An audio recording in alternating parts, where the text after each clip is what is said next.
उत्तराखंड का रुख करेंगे। इन्वेस्टर समिट के लिए आज दिल्ली में रोड शो होगा। मुख्यमंत्री पुष्कर सिंह धामी के नेतृत्व में दिल्ली में रोड शो किया जाएगा। उत्तराखंड में इन्वेस्टर समिट होना है, उसके लिए आज दिल्ली में होगा रोड शो। अब से थोड़ी देर बाद यानी तकरीबन सुबह 11 बजे दिल्ली के ताज पैलेस होटल से रोड शो शुरू होगा। राज्य में निवेश के लिए निवेशकों को आमंत्रित करेंगे मुख्यमंत्री पुष्कर सिंह धामी। आपको ये भी बात दिला दें कि दिसंबर में देहरादून में ग्लोबल इन्वेस्टर समिट होगी और 2.5 लाख करोड़ के निवेश का सरकार ने लक्ष्य रखा है। इसी को देखते हुए आज दिल्ली में रोड शो किया जाएगा और अपने इस रोड शो के जरिए मुख्यमंत्री पुष्कर सिंह धामी इन्वेस्टर्स को उत्तराखंड के लिए इनवाइट करेंगे।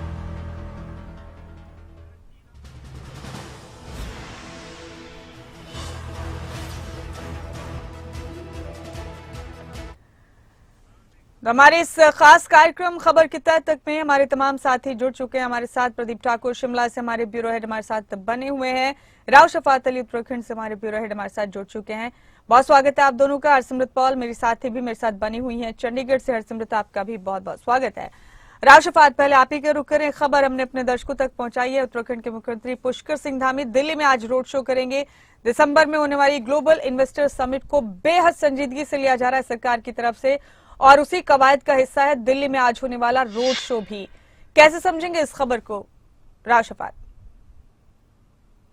देखिए, मुख्यमंत्री पुष्कर सिंह धामी कल बीते शाम ही पहुंच चुके थे दिल्ली में और उत्तराखंड सदन में उन्होंने विश्राम किया था। और आज क्योंकि बड़ी तैयारी है, दिल्ली में रोड शो होना है, ताज पैलेस से रोड शो होगा और उसके साथ ही बहुत महत्वपूर्ण उद्योगपतियों के साथ और निवेशकों के साथ बैठक होने वाली है मुमताज। क्योंकि इन्वेस्टर समिट प्रस्तावित है दिसंबर माह में और प्रधानमंत्री नरेंद्र मोदी को भी इसमें आमंत्रित किया गया है।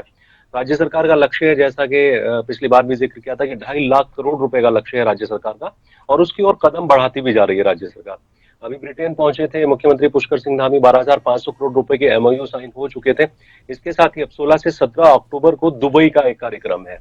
इससे पहले बहुत सारे जो एमओयू है वो लोकल स्तर पर भी बहुत हो चुके हैं। और एक खास पहलू ये भी रहने वाला है कि इन्वेस्टर समिट के लिए इन सबको प्रस्ताव तो दिया ही जाएगा, यानी कि आमंत्रित तो किया ही जाएगा। लेकिन सबसे बड़ी बात है कि 2018 में मुमताज एक इन्वेस्टर समिट का आयोजन किया गया था। तत्कालीन सरकार थे उस वक्त त्रिवेंद्र सरकार। तो उस वक्त के जो निवेशक थे या उद्योगपति थे उनके भी एमओयू साइन हुए थे। तो कहाँ कमी रही, वो लोग क्यों नहीं आए या फिर क्या उनको एनओसी नहीं मिली? तो ये तमाम जो चर्चाएं हैं आज की एक खास बैठक में भी दिल्ली में होने वाली है।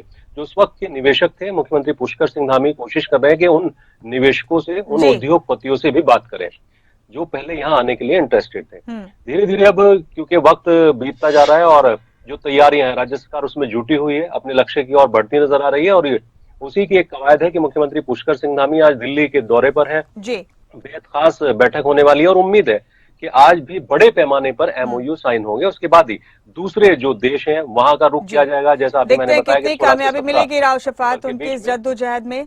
बेहद शुक्रिया राव शफात आपका इस खबर की तह तक जाने के लिए, बहुत शुक्रिया। इस बीच हम हिमाचल प्रदेश का रुख कर रहे हैं। कोरोना वॉरियर्स को निकालने और नई भर्तियों पर अब सियासत तेज है। यहाँ मुख्यमंत्री सुखविंदर सिंह सुक्खू और नेता प्रतिपक्ष जयराम ठाकुर आमने सामने आ गए। सीएम सुक्खू ने बीजेपी पर हिमाचल का बेड़ा गर्क करने के आरोप लगाए और व्यवस्था का स्यापा पीटने के भी आरोप लगाए। नेता प्रतिपक्ष जयराम ठाकुर ने सीएम पर तंज कसा। उन्होंने कहा कि 10 महीने में सरकार की लोकप्रियता का ग्राफ रसातल में चला गया है। हर कोई सड़क पर धरने प्रदर्शन कर रहा है। प्रदीप ठाकुर हमारे ब्यूरो हेड शिमला से हमारे साथ बने हुए, उनका रुख करेंगे। प्रदीप, कर्मचारियों को निकाले जाने को लेकर कोरोना के दौर में जिन लोगों को काम पर लगाया गया था, सियासत अब अपने उरूज पर है। मुख्यमंत्री और पूर्व मुख्यमंत्री आमने सामने हैं और आरोप प्रत्यारोप का सिलसिला खूब तेज है प्रदेश में। अभी क्या चल रहा है दोनों के दरमियान, क्या क्या दलीलें दी जा रही हैं, कैसे समझेंगे इस खबर को? बिल्कुल मुमताज, देखिए हिमाचल प्रदेश में कर्मचारी हमेशा ही एक बड़ा सियासी मुद्दा रहा है। और चाहे हम पिछली बार की बात करें जहां ओल्ड पेंशन स्कीम एक बड़ा मुद्दा था, उस दौरान भी कर्मचारियों के आंदोलन भी बड़े मुद्दे के तौर पर सामने आए थे और तब का विपक्ष यानी कांग्रेस ने उस वक्त बड़े जोरदार तरीके से उनकी आवाज को उठाया था। ठीक इसी तरह का इस बार भी हो रहा है। अब क्योंकि सत्ता में कांग्रेस पार्टी है, विपक्ष में बीजेपी है और इसमें जो कोरोना वॉरियर्स जिनको निकाला गया है उनकी एक्सटेंशन नहीं हुई है, यानी 3 महीने बाद उनको एक्सटेंशन दी जाती थी, लेकिन इस बार उन्हें नहीं दी गई। वो लगातार सड़कों पर प्रदर्शन कर रहे हैं, मुख्यमंत्री के पैर पकड़े हैं और कई जगह से ऐसी तस्वीरें भी सामने आई और इसको बीजेपी ने एक सियासी मुद्दे के तौर पर लिया है और इसमें सरकार को घेरा भी है कि आप कर्मचारियों के हित बचा नहीं पा रहे हैं और कर्मचारी सड़कों पर आ गए हैं। चाहे कोरोना वॉरियर्स की बात की जाए या फिर एसएमसी शिक्षकों की बात की जाए, आईजीएमसी में भी सिक्योरिटी गार्ड जो है वो धरने प्रदर्शन कर रहे हैं, जिला परिषद काडर के कर्मचारी भी प्रदर्शन कर रहे हैं। तो कहीं ना कहीं प्रदर्शनों का दौर चला हुआ है और इसमें नेता प्रतिपक्ष जयराम ठाकुर ने आरोप लगाया है कि 10 महीने में ही सरकार की लोकप्रियता, विश्वसनीयता कम हुई है, रसातल में चली गई है और ऐसे हालात बने हुए हैं कि हर कोई सड़कों पर उतर गया है, धरने प्रदर्शन यहाँ पर कर रहा है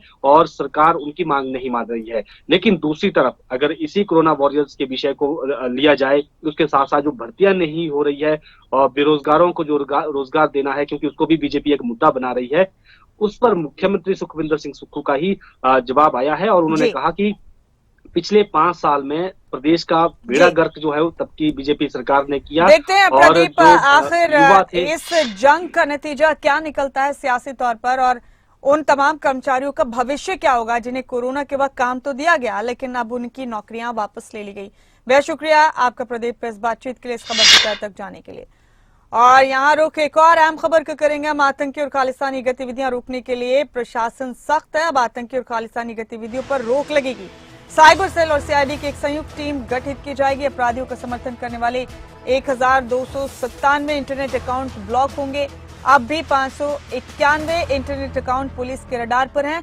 पंजाब के हवाले से दे रहे हैं आपको ये बड़ा अपडेट। हरसिमरत पॉल मेरे साथी मेरे साथ बनी हुई है। हरसिमरत, ये अहम खबर मिल रही है सामने, आतंकी गतिविधियों पर रोक लगाने के लिए इंटरनेट अकाउंट्स को बंद किया जाएगा। कुछ अकाउंट्स को ऑलरेडी बंद किया गया है।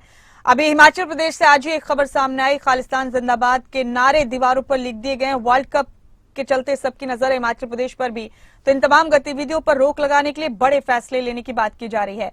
हरसिमरत जी बिल्कुल मुमताज, आपको बताएं कि जैसा कि पिछले दिनों में देखा गया कि देश में जिस तरह के खालिस्तान को लेकर के हालात बने, हमारे पड़ोसी मुल्कों से भी जो इस चीज को लेकर जब बातचीत हुई तो वहां से भी जो रवैया सामने आया उसको देखते हुए सरकार जो है किसी भी तरह की कोताही बरतने के मूड में नहीं है। वहीं अगर पंजाब की बात की जाए तो यहाँ पर खालिस्तानी आतंकवादी जो है वो ज्यादा सक्रिय है। दूसरी बात अगर की जाए गैंगस्टर्स की, और वो भी अलग अलग राज्यों में देखा जा रहा है कि इनकी सक्रियता भी काफी बड़ी हुई थी। तो इसको लेकर के पुलिस जो है वो बड़े लेवल पर चौकन्नी नजर आ रही है। और अगर हाल ही की बात की जाए तो 4 इसमें जो है वो टर्म्स लगाए गए। 4 समय पर देखा गया कि कब कब कौन कौन सा अकाउंट सक्रिय था, तो उनको आइडेंटिफाई करके तकरीबन 1888 अकाउंट जो है वो आइडेंटिफाई किए गए। उसके बाद तकरीबन 1200 अकाउंट जो है वो अभी तक बंद कर दिए गए हैं और तकरीबन 600 अकाउंट, अगर मैं पूरी गिनती में बताऊं तो तकरीबन 591 अकाउंट जो है अभी भी रडार पर हैं।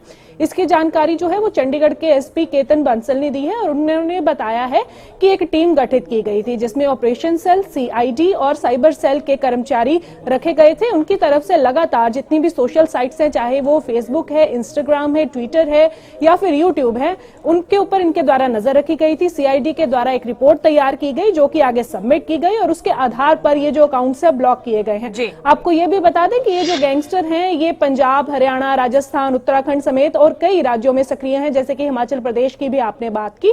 तो ऐसे में कोई भी अनहोनी ना हो, कोई अप्रिय घटना ना हो, इसको देखते हुए ये अकाउंट जो है ब्लॉक किए गए हैं और बाकी अकाउंट्स पर अभी नजर बनाकर देखते हैं सिमरत ये सिक्योरिटी मेजर्स कितने काम आते हैं। बेहद शुक्रिया आपका इस बातचीत के लिए, इस खबर की तह तक जाने के लिए। इसी के साथ हमारी खास पेशकश खबर की तह तक में फिलहाल इतना ही। अपने सभी साथियों का शुक्रिया अदा करती हूँ। आगे तमाम अहम खबरों के लिए आप देखते रहिए खबरें अभी तक।